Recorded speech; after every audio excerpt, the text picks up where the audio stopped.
Matapos marinig ang hudyat, muli nang inilipat ni Marco ang platform para makalipat rin ng pwesto ang mga nasa Ultimate Eye. Lasang chocolate. Gusto niya pa sa labas, no?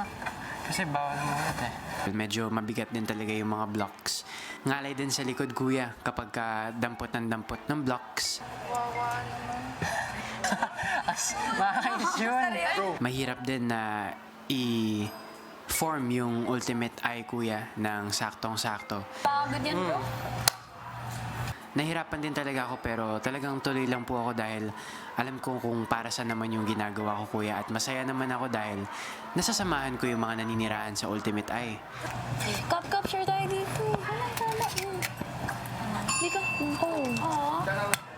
Tuwing naririnig po namin yung hudyat, mas naiisip ko po yung hirap po na mararanasan ni Marco, kuya. Kasi alam po namin mabigat din po yung platform. Go, Marco. Thank you. Dito kayo veranda. Oh yeah! Boys veranda. Kailangan po talaga maayos yung Ultimate Eye, kuya.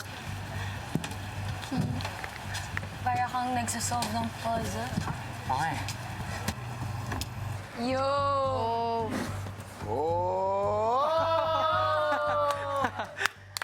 Oh my days. Thank you, Marco. Nice. Thank you. Thank you, Marco. Thank you, There's boy. water. Thank you. Upo ka muna. Hindi nagtagal, muli na namang narinig ang hudyat para lumipat ng pwesto. Sorry, never. Okay. Living room. Sunod ka na lang sa akin. Siyempre, dahil ginawa ko to ng mag-isa, nararamdaman ko talaga yung pagod at yung sakit sa katawan. May kiran po. Personally, mas okay din na ginagawa ko siya ng mag-isa. Tinitake ko siya lahat at ina-absorb ko lahat ng hirap dahil alam kong magbubunga to ng pagkaginhawa naman, kuya, para sa mga naninirahan sa Ultimate Eye. One of my favorite things. Every time na nagta-travel ako para kumuha ng parte ng Ultimate Eye, doon ko iniipon yung lakas ko, kuya. Doon ako nagpapahinga para mas masigurado ko na mapagtagumpayan ko yung sacrifice task at hindi maudlot yung pagsasakripisyo ko, kuya, dahil lang nahirapan ako at nag-cramps yung muscles ko. Mas gusto ko talaga, kuyang masigurado na mapagtatagumpayan ko siya. Thank you, Marco. Thank you, Marco. Good job, broski. Ganun. Naging mabilis lang yung oras, kuya, yung intervals ng bawat lipat, kuya. Hindi pa talaga nagtatagal, kailangan ko ng agapan para mailipat ulit sa susunod na pwesto, kuya. Hindi pa man nagtatagal sa living room, narinig ulit ang hudyat at muli silang inilipat ni Marco sa kitchen area. Sunset. Kailangan po naming maglipat-lipat po ng pwesto. Ang dami na po namin pinupuntahan, kuya. Nakakaawa na po talaga si Marco kasi, kuya, every time po nauupo siya, bigla po kuya magkakaroon ng hudyat. Lipat ulit.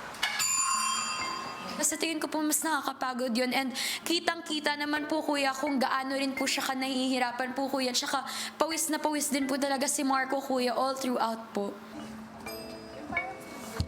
Ayun, tuloy-tuloy na yung pagbuhat niya po. Kababalik mo lang.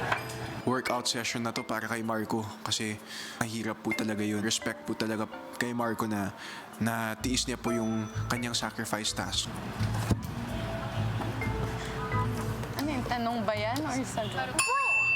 Yo! Get up! Marco! Kakaupo lang. Go, Marco! Go, Marco! Go, Koy! Honestly, nafe-feel bad po talaga ako, kuya, kasi syempre ginagawa niya po yun for our food. Let's go, Marco! Parang ako lasing na nagbubuhat. Pero I'd say na he did really well, kuya. So, nung mga unang beses po, kuya, nakakapahinga pa po siya. Tapos nung medyo patuloy-tuloy na po yung hudyat niyo, kuya, hindi na po siya talaga nakapahinga, kuya. Palagi po siya nakatayo, tapos palagi po siya nagbubuhat ng mga platform po, kuya. Let's go, Marco! Nag-grabe, nagkaroon ng Spider-Man.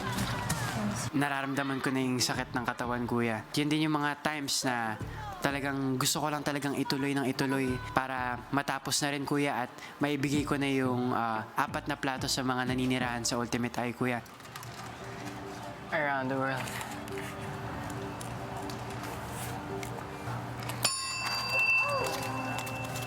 Okay. Hindi po talaga dumating sa punto na gusto ko na sumuko, kuya. Ayoko din hong sanayin yung sarili ko na sumusuko. Ayoko ho na ma-entertain yung ganong thought sa utak ko na dahil lang nakakapagod, dahil lang naghihirap ako, dahil lang sumasakit yung katawan ko, sapat na yon para sumuko. Dahil kuya, hanggat alam kong kaya pa, ilalaban ko lang talaga sa anumang sitwasyon, kuya.